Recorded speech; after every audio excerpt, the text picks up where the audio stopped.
Hi all, അസ്സലാമലൈക്കും. പുതിയൊരു വീഡിയോയിലേക്ക് എല്ലാവർക്കും സ്വാഗതം. അപ്പോൾ ചൊവ്വാഴ്ചത്തെ കുറച്ച് വിശേഷങ്ങളൊക്കെ ഒന്ന് കണ്ടു നോക്കിയാലോ. കൂടെ മോമോസിൻ്റെ കൂടെ കഴിക്കുന്ന സോസിൻ്റെ ഒക്കെ റെസിപ്പിയും കൂടി ഇതിൽ ആഡ് ആക്കിയിട്ടുണ്ട്.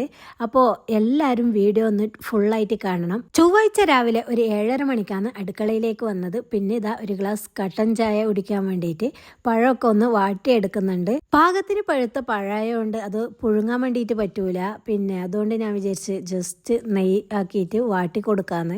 അങ്ങനെ ഇതാ പാനിൽ കുറച്ച് നെയ്യാക്കിയിട്ടുള്ളൂ. നെയ്യൊന്നും അധികം വേണ്ടാത്തതുകൊണ്ട് കുറച്ചേ ആക്കിയിട്ടുള്ളൂ. പിന്നെ ഇതാ ഓരോ പീസാക്കിയിട്ട് ഇതുപോലെ കട്ട് ചെയ്തിട്ട് ഞാൻ പാനിൽ വെച്ച് കൊടുക്കുന്നുണ്ട്. എന്നിട്ട് തിരിച്ച് മറിച്ചിട്ടൊന്ന് വേവിച്ചിട്ട് എടുക്കാമെന്ന് വിചാരിച്ച്. പഞ്ചസാരയും വേണ്ട, നെയ്യും വേണ്ട, ഒന്നും വേണ്ട, ജസ്റ്റ് ഇങ്ങനെ ആക്കി എടുത്താൽ മതി. എനിക്കാണെങ്കിൽ പഞ്ചസാര ഒന്നും ഇടാണ്ട് അങ്ങോട്ടേക്ക് ഇറങ്ങൂല. പഞ്ചസാര ഇട്ടാലേ ഞാൻ തിന്നും. അങ്ങനെ ഇതാ അതൊക്കെ റെഡി ആയിട്ടുണ്ട്. പിന്നെ 2 ഗ്ലാസ് കട്ടൻ ചായയും റെഡി ആക്കിയിട്ടുണ്ട്. അതൊക്കെ ഒന്ന് പാത്രത്തിലേക്ക് മാറ്റിയെടുക്കുന്നുണ്ട്. അപ്പോൾ എന്നും പറയുന്നത് പോലെ എൻ്റെ വീഡിയോ ആദ്യമായി കാണുന്നവരാണെങ്കിൽ ലൈക്ക് ചെയ്യുക, ഷെയർ ചെയ്യുക, സബ്സ്ക്രൈബ് ചെയ്യുക. പിന്നെ ഇതാ 2 ഗ്ലാസ് എടുത്തിട്ടുണ്ട്. അതിലേക്ക് കട്ടൻ ചായയും കൂടി ഒഴിച്ചു കൊടുത്തിട്ട് ഇതാ ടേബിൾമ കൊണ്ട് വെച്ചിട്ടുണ്ട്. പിന്നെ ഞങ്ങൾ രണ്ടാളും കൂടി ചായ കുടിക്കുന്നു. 7:30 മണിയാകുമ്പോൾ തന്നെ ഉപ്പാൻ്റെ ഡ്യൂട്ടിയൊക്കെ തുടങ്ങിയിട്ടുണ്ട്. ഇതാ ചക്കയൊക്കെ മുറിച്ചിട്ട് അവിടെ ഒരു പാത്രത്തിലാക്കി വെച്ചിട്ടുണ്ട്. നല്ല മഴ പെയ്തിട്ടുണ്ടെങ്കിലും ചക്കൻ്റെ ഉള്ളിലൊന്നും വെള്ളം കയറിയിട്ടുണ്ടായിട്ടില്ല. നല്ല ചക്കയായിരുന്നു. അപ്പോൾ ഞാൻ വെറും വയറ്റിൽ തന്നെ ഒരു പീസ് ചക്ക തിന്നിട്ട് സ്റ്റാർട്ട് ചെയ്തത്. പിന്നെ ഇതാ ഒരു ഗ്ലാസ് കട്ടൻ ചായയും കൂടെ കുടിച്ചിട്ടുണ്ട്. ഞാൻ പിന്നെ ബിസ്ക്കറ്റ്, റസ്ക് അങ്ങനെയൊക്കെ ഉണ്ട്, അതൊക്കെ കൂട്ടിയിട്ട് ചായ കുടിച്ച്. ചായയൊക്കെ കുടിച്ചതിന് ശേഷം ഇതാ ഞങ്ങൾ ഡ്യൂട്ടിയിലേക്ക് കിടക്കുന്നുണ്ട്. ഫസ്റ്റ് തന്നെ അലക്കാന്ന് വിചാരിച്ച് വാഷിംഗ് മെഷീനിലേക്ക് ഇട്ട് കൊടുത്തിട്ടുണ്ട് അലക്കാൻ വേണ്ടിയിട്ട്. അതവിടെ അതിൻ്റെ പണിയെടുക്കുമ്പോൾ ബാക്കി നമ്മൾക്ക് പണിയെടുക്കാമെന്ന് വിചാരിച്ച്. പിന്നെ ഇതാ ദോശയൊക്കെ അനിയത്തി ചുട്ടെടുത്തിട്ടുണ്ട്. സാമ്പാർ റെഡിയാക്കിയിട്ടുണ്ട്. പിന്നെ ഇതാ ചിക്കൻ കറിയും കൂടിയുണ്ട്. അങ്ങനെ ചോറും കറിയും വറവും ഒക്കെ റെഡിയാക്കിയിട്ടുണ്ട്. പിന്നെ ഇതാ തേങ്ങാപ്പാലും ഉണ്ട്. കറിയൊന്നും വേണ്ടാത്താക്കാന്ന് തേങ്ങാപ്പാൽ റെഡിയാക്കി വെച്ചത്. ഇഷ്ടമില്ല ഏത് വേണമെങ്കിലും കൂട്ടിയിട്ട് ദോശ തിന്നാം. അങ്ങനെ അതൊക്കെ തുറന്ന് നോക്കിയതിന് ശേഷം ഞാനിതാ നമ്മൾ മെയിൻ പരിപാടി സ്റ്റാർട്ട് ചെയ്യുന്നുണ്ട്. ചിക്കൻ റോൾ ഉണ്ടാക്കാൻ വേണ്ടിയിട്ട് അതിൻ്റെ ദോശ ചൂടാനുള്ള മാവ് റെഡിയാക്കി എടുക്കുകയെന്ന്. അതിൻ്റെ ഇടയിൽ ഇതാ ഫുള്ളൊന്ന് പുറത്തൊക്കെ മറിഞ്ഞിട്ടുണ്ട്. അപ്പോൾ തന്നെ അതൊന്ന് ക്ലീൻ ചെയ്തെടുക്കുകയെന്ന്. അങ്ങനെ അതൊക്കെ റെഡിയാക്കിയതിന് ശേഷം ഇതാ ദോശ ചുട്ടെടുക്കുന്നുണ്ട് ഓരോന്നായിട്ട്. പിന്നെ മിനിയാന്നിട്ട വീഡിയോയിൽ കുറേ കമൻറ്റ് വന്നിട്ടുണ്ട്. അതിന് അരി ഏതാണ്, ശിവരി എന്ന് പറഞ്ഞാൽ ബ്രാൻഡ് നെയിമാണോ അതോ അരിയുടെ പേരാണോ എന്നൊക്കെ ചോദിച്ചിട്ട് കുറേ കമൻറ്റ് ഉണ്ടായിന്. അതൊന്നും എനിക്ക് വ്യക്തമായിട്ടറിയില്ല. പിന്നെ എൻ്റെ ഉമ്മ വാങ്ങുന്ന കാലം തൊട്ട് തന്നെ വാങ്ങുന്നതാണ് ശിവേരിയൊക്കെ. അതുകൊണ്ടാണ് പിന്നെ ഞങ്ങളും ആ അരി തന്നെ വാങ്ങുന്നത്. അതിൻ്റെ ഇടയിൽ ഇതാ പഴം വണ്ടിയും വന്നിട്ടുണ്ട്. അപ്പോൾ വേഗം പഴം വാങ്ങാൻ വേണ്ടിയിട്ട് വന്നു. അങ്ങനെ നല്ല കൊല നോക്കിയിട്ട് എടുത്തിട്ടുണ്ട്. 2 കൊല എടുത്തിട്ടുണ്ട് പഴം. അങ്ങനെ അതൊക്കെ വാങ്ങി വീണ്ടും ഞാനിതാ എൻ്റെ പണിയിലേക്ക് തന്നെ തുടങ്ങിയിട്ടുണ്ട്. അങ്ങനെ നമ്മുടെ ഏകദേശം ദോശയൊക്കെ ചുട്ട് കഴിയാനായിട്ടുണ്ട്. വേറൊരു കമൻറ്റ് ഉണ്ട്, ഇനി ദോശ തിരിച്ചു മറിച്ചിട്ടാൽ അത് ദോശ റോളാക്കാൻ വേണ്ടി പറ്റുമോ, ഒട്ടുപിടിക്കുമോ എന്നൊക്കെ ചോദിച്ച്. ഒരു പ്രശ്നം ഉണ്ടാവില്ല. എല്ലാം തണിഞ്ഞുമ്പക്ക് സെറ്റായിട്ട് കുഴഞ്ഞു വരും. അപ്പോൾ റോളാക്കാനൊന്നും ഒരു ബുദ്ധിമുട്ടും ഉണ്ടാകൂല. അങ്ങനെ ദോശയൊക്കെ ചുട്ട് കഴിഞ്ഞതിന് ശേഷം പഴം ഇതാ കുക്കറിൽ വേവിക്കാൻ വേണ്ടി വെക്കുന്നുണ്ട്. അങ്ങനെയും കുറേ കമൻറ്റ് ഉണ്ടായിന് പഴം എത്ര വിസിലടിക്കണമെന്ന്. ഇത് വാങ്ങിയ പാടില്ല പഴമായതുകൊണ്ട് ഒരു 4 വിസിലെങ്കിലും അടിക്കും. അതിനുശേഷം തുറന്നു നോക്കും. പഴത്തിൻ്റെ പഴുപ്പ് പോലെയായിരിക്കും വിസിലിൻ്റെ എണ്ണത്തിൽ കൂടുതലും കുറവൊക്കെ വരുന്നത്. പിന്നെ ഞങ്ങൾക്ക് പ്രശ്നമില്ല കായടയാക്കുന്നതുകൊണ്ട്. സാധാരണ എനിക്ക് പിന്നെ പഴം പുഴുങ്ങുന്നത് തിന്നാൻ ഇഷ്ടമെന്ന് വെച്ചാൽ സാധാ നോർമലായിട്ട് പാത്രത്തിൽ പുഴുങ്ങിയാലാണ്.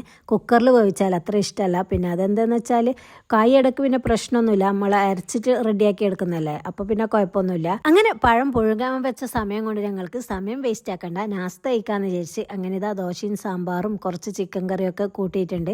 അങ്ങനെ എല്ലാം കൂടി കൂട്ടിയിട്ട് ഒരു പിടുത്തം പിടുത്ത് ഞാനും ഉപ്പാവും ഹസ്ബൻഡും ഒക്കെ ഉണ്ട്. ഞങ്ങൾ 3 ആളും കൂടി ഇരുന്നിട്ട് നാസ്ത കഴിച്ച്. അങ്ങനെ നാസ്തയൊക്കെ കഴിച്ച് കഴിഞ്ഞ് അതിൻ്റെ ക്ലീനിങ്ങും കാര്യങ്ങളൊക്കെ കഴിഞ്ഞിട്ടുണ്ട്. അതിനുശേഷം ഇതാ ഹസ്ബൻഡിൻ്റെ വീട്ടിലേക്ക് പോയെന്ന് ടാറ്റയൊക്കെ പറഞ്ഞിട്ട് പോകുന്നുണ്ട് ആള്. അങ്ങനെ ആള് പോയതിന് ശേഷം തന്നെ ബാക്കി പണിയെടുക്കാമെന്ന് വിചാരിച്ച് ഞാനത് നോക്കിയിട്ട് ഇങ്ങനെ നിന്നു. അങ്ങനെ ആള് പോയിട്ടുണ്ട്. പിന്നെ ഇതാ നേരെ അടുക്കളയിലേക്ക് കയറി വീണ്ടും നമ്മളെ പണി സ്റ്റാർട്ട് ചെയ്തിട്ടുണ്ട്. പിന്നെ പഴമൊക്കെ വെന്ത് സെറ്റായിട്ട് ഇട്ടിട്ടുണ്ട് 1ാമത്തെ ട്രിപ്പ്. അപ്പോൾ അത് വേഗം ഞാനൊന്ന് ഗ്രൈൻഡറിൽ അരച്ചെടുക്കുകയാണ് ചെയ്യുന്നത്. നല്ല ചൂടുണ്ട്, ചൂടോടെ ഇട്ടാൽ നല്ല പോലെ അരിഞ്ഞ് സെറ്റായി കിട്ടും. അതുകൊണ്ടാണ് പിന്നെ ചൂടോടെ തന്നെ ഇട്ടെടുക്കുന്നത്. ചൊവ്വാഴ്ച ഓർഡറൊന്നും ഇല്ലയെന്ന് വിചാരിച്ച് നല്ല ഫ്രീ ആയിട്ട് ഇങ്ങനെ നിൽക്കാമെന്ന് വിചാരിച്ച് നിൽക്കുമ്പോഴാണ് തിങ്കളാഴ്ച മഗ്‌രിബ് കഴിഞ്ഞിട്ടുണ്ട് ഓർഡർ വരുന്നത്. അപ്പോൾ പിന്നെ ഒന്നും നോക്കിയിട്ടില്ല, എടുത്തിട്ടുണ്ട്. നല്ലോണം ഉണ്ടാവുകയും ചെയ്തിന്. അപ്പോൾ കളയണ്ടെന്ന് വിചാരിച്ചിട്ട് ഓർഡർ എടുത്തതാണ്.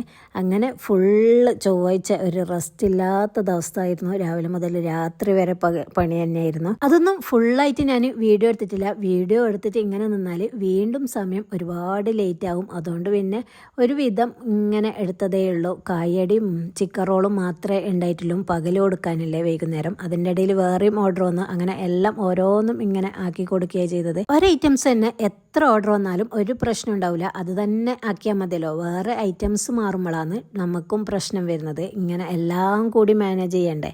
ഇതാകുമ്പം പിന്നെ കുഴപ്പമില്ല. ഒരാൾ ചിക്കൻ റോൾ ഉണ്ടാക്കി, ഞാൻ കായടി ഉണ്ടാക്കി, ചിക്കൻ റോളിൻ്റെ ദോശയൊക്കെ ഞാൻ റെഡിയാക്കി കൊടുത്ത് ബാക്കി ഓള് സെറ്റാക്കി എടുത്ത് ഞാൻ കായടിയും റെഡിയാക്കി എടുത്ത്. പിന്നെ ഒരു കാര്യം മറന്നുപോയി. നിങ്ങൾക്ക് അരിയുടെ കാര്യത്തിൽ ഒരു തീരുമാനം ആക്കി തന്നിട്ടാ അല്ലേ 10 ചൂടേണ്ട. കുറേ ആൾക്ക് സംശയമുണ്ട് ശിവ അരി വാങ്ങിയാൽ മാത്രമേ 10 ശിവ അരി വാങ്ങിയാൽ മാത്രമല്ല 10 എല്ലാ അരിനെ കൊണ്ടും 10 റേഷൻ അരിനെ കൊണ്ട് ചുട്ടാൽ അത്ര ടേസ്റ്റ് ഉണ്ടാവില്ല. ഒരു ഉറപ്പുണ്ടാകും.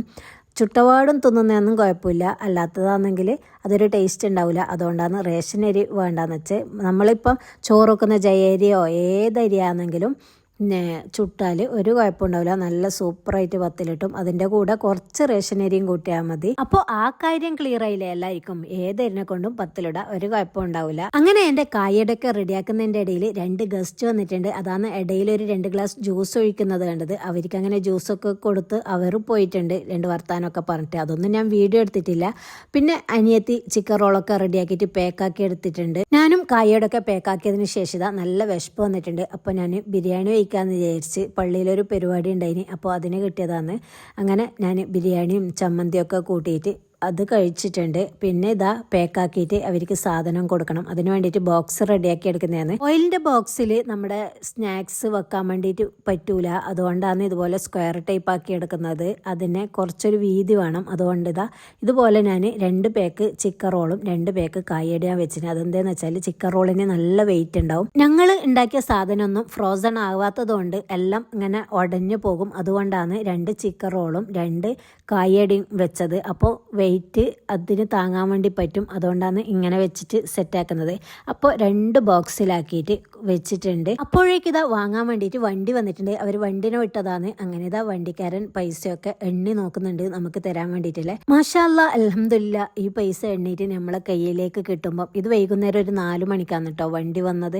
അപ്പോൾ നമ്മൾ രാവിലെ മുതൽ കഷ്ടപ്പെട്ട് പണിയെടുത്തതിൻ്റെ കൂലി ഇങ്ങനെ വൈകുന്നേരം ആവുമ്പോൾ കിട്ടുമ്പോൾ ഒരു വല്ലാത്തൊരു സുഖമാണ്. അതിനേക്കാളും സുഖമുള്ള ഒരു കാര്യമാണ് ഇത് കൊണ്ടുപോയിട്ട് അവരെ ഫീഡ്ബാക്ക് അറിയല്. അങ്ങനെ അതൊക്കെ കൊണ്ടുപോയതിന് ശേഷം ഞാൻ വീണ്ടും അടുക്കളയിലേക്ക് എത്തിയിട്ടുണ്ട്. മോമോസ് റെഡിയാക്കാൻ വേണ്ടിയിട്ട് അതിന്റെ മാവ് കുഴച്ചെടുക്കുകയായിരുന്നു. കുറച്ച് മൈദയും ഉപ്പും ഓയിലും ഒക്കെ ചേർത്തിട്ട് വെള്ളമൊക്കെ ചേർത്തിട്ട് അത് നല്ല പോലെ ഒന്ന് ചപ്പാത്തി പരുവത്തിൽ കുഴച്ചിട്ട് വെച്ചിട്ടുണ്ട്. ഒരു 1/2 മണിക്കൂർ അവിടെ വെക്കുക.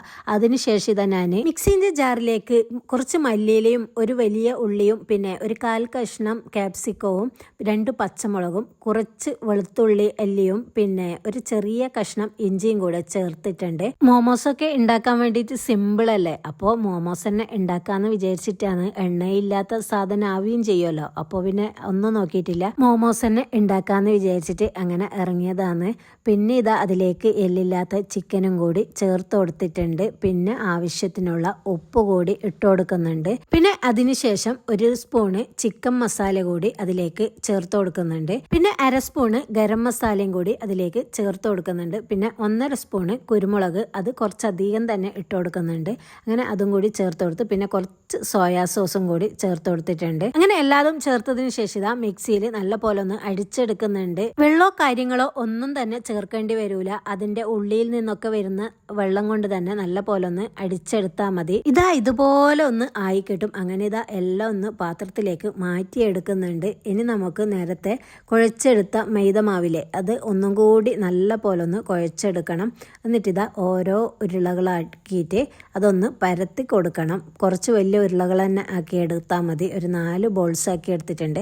പിന്നെ നമ്മൾ ചപ്പാത്തിക്കൊക്കെ പരത്തുന്ന പോലെ ഒന്ന് പരത്താം. അധികം നൈസാക്കി പരത്തണ്ട, കുറച്ച് കുറച്ചൊന്ന് തിന്നായിട്ട് തന്നെ മതി. പിന്നെ ഇതാ അതുപോലെ എല്ലാം ഞാൻ പരത്തിയെടുത്തിട്ട് ഇതാ ഇതുപോലെ ഒന്ന് റൗണ്ടാക്കിയിട്ട് മുറിച്ചെടുത്തിട്ടുണ്ട്. എനിക്ക് പിന്നെ പൂവും കായൊന്നും ഉണ്ടാക്കാൻ വേണ്ടിയിട്ട് അറിയില്ല. അതുകൊണ്ട് പിന്നെ സിമ്പിൾ മെത്തേഡായ ഇതുപോലെയാണ് ഞാൻ മോമോസ് ഉണ്ടാക്കിയത്. പിന്നെ അതൊക്കെ ഉണ്ടാക്കിയെടുക്കണം നോക്കണമെങ്കിൽ അതിന് സമയം ഒരുപാട് വേസ്റ്റ് ആവില്ലേ. ഇനിയും എനിക്ക് ഒരുപാട് പണികളുണ്ട്. അപ്പോൾ പിന്നെ അതിൻ്റെ ഇടയിൽ ഞങ്ങൾക്ക് കഴിക്കാൻ വേണ്ടി ഉണ്ടാക്കുന്നതാണ്. അതുകൊണ്ട് മോമോസിനെ കൊണ്ട് ഒരു നിരീക്ഷണത്തിനൊന്നും ഞാൻ നിന്നിട്ടില്ല. എൻ്റെ സിമ്പിളായിട്ട് എളുപ്പത്തിൽ ഉണ്ടാക്കാൻ വേണ്ടിയിട്ട് പറ്റിയ ഒരു ഡിസൈനാണ് ഞാൻ ഉണ്ടാക്കിയത്.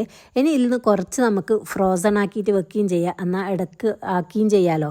അപ്പോൾ നിങ്ങൾക്ക് കാട്ടിത്തരാമെന്ന് വിചാരിച്ചിട്ടാണ് ഇതുപോലെ ഞാൻ പാത്രത്തിലാക്കിയിട്ട് ഫ്രിഡ്ജിൽ വെച്ചിട്ടുണ്ട്, ഫ്രീസറിൽ. അതിനുശേഷം അതിൻ്റെ സോസ് ഉണ്ടാക്കാൻ വേണ്ടിയിട്ട് 2 തക്കാളി എടുത്തിട്ടുണ്ട്, ഒരു 3-4 വെളുത്തുള്ളി അല്ലിയും പിന്നെ 2 വറ്റൽമുളകും കൂടി ഇട്ട് കൊടുത്തിട്ടുണ്ട്. നല്ല പോലെ ഒന്ന് തിളപ്പിച്ചെടുക്കണം. അതിനുശേഷം മിക്സിയിലിട്ടിട്ട് നല്ല പോലെ ഒന്ന് അടിച്ചെടുക്കുക. പിന്നെ ഒരു പാൻ അടുപ്പത്ത് വെച്ച് അതിലേക്ക് കുറച്ച് സൺഫ്ലവർ ഓയിൽ ഒഴിച്ച് കൊടുത്തിട്ടുണ്ട്. അതിനുശേഷം അരപ്പ് ഒഴിച്ച് കൊടുക്കുക. എന്നിട്ട് അതിനുശേഷം കുറച്ച് ടൊമാറ്റോ സോസും 1 സ്പൂണ് പഞ്ചസാരയും കുറച്ച് ഉപ്പും കൂടി ചേർത്ത് കുറച്ച് വിനാഗിരിയും കൂടി ചേർത്തിട്ട് നല്ല പോലെ ഒന്ന് ഇളക്കി എടുത്താൽ നമ്മുടെ സോസ് റെഡി ആയിട്ടുണ്ട്. നല്ലോണം സ്പൈസി വേണ്ടവർക്ക് വറ്റൽമുളകിൻ്റെ എണ്ണം കൂട്ടാട്ടോ. പിന്നെ ഞാൻ ഫ്രോസൺ ആക്കാൻ വേണ്ടിയിട്ട് വെച്ച സംഭവമില്ലേ, അതൊക്കെ ഒന്ന് സെറ്റായിട്ട് വരുന്നുണ്ട്. നല്ലോണം ഫ്രോസൺ ആയിട്ടില്ല, എന്നാലും നിങ്ങൾക്ക് കാണിച്ചു തരാമെന്ന് വിചാരിച്ചിട്ട് ഞാൻ വേഗം പാത്രത്തിൽ ഇട്ടിട്ട് വെക്കുന്നുണ്ട്. അങ്ങനെ ഓരോന്നും അതിൽ നിന്ന് എടുത്തിട്ട് ഇതുപോലെ ഒന്ന് ഡബ്ബയിലിട്ടാൽ ഒട്ടിപ്പിടിക്കോ ഒന്നും ചെയ്യൂല. എത്ര വേണമെങ്കിലും നിങ്ങൾക്ക് അട്ടിക്ക് വെക്കാവുന്നതാണ്. അങ്ങനെ ഒരു പാത്രത്തിലുള്ളത് ഞാൻ ഫ്രോസൺ ആക്കിയിട്ട് ഇതിൽ വെച്ചിട്ട് ഡബ്ബയിൽ വെച്ചിട്ട് അതൊന്ന് മൂടിയിട്ടിട്ട് അവിടെ വെക്കുന്നുണ്ട്. പിന്നെ ബാക്കിയുള്ളത് ഞാൻ ആവിയിൽ അപ്പച്ചമ്പിൽ വെച്ചിട്ട് വേവിച്ചെടുക്കുകയെന്ന് അങ്ങനെ ഒന്നാമത്തെ ട്രിപ്പ് റെഡിയാക്കി എടുത്തിട്ടുണ്ട്. അപ്പോൾ നല്ല പോലെ വെന്തിട്ടുണ്ട്. അതിൻ്റെ ഇടയിൽ ചായയും തിളക്കുന്നുണ്ട്. ഇനി നല്ല അടിപൊളി ചൂട് കട്ടൻ ചായയും അതിൻ്റെ കൂടെ ചൂട് മോമോസും പിന്നെ സോസും കൂട്ടിയിട്ട് കഴിക്കണം. അപ്പോൾ എല്ലാവർക്കും വീഡിയോ ഇഷ്ടമായി എന്ന് വിചാരിക്കുന്നു. അപ്പോൾ എല്ലാവരും മോമോസ് ഉണ്ടാക്കി നോക്കി ഫീഡ്ബാക്ക് അറിയിക്കുക. അപ്പോൾ പുതിയ റെസിപ്പിയുമായി പുതിയ വിശേഷങ്ങളുമായി വീണ്ടും വരുന്നത് വരേക്കും ബൈ.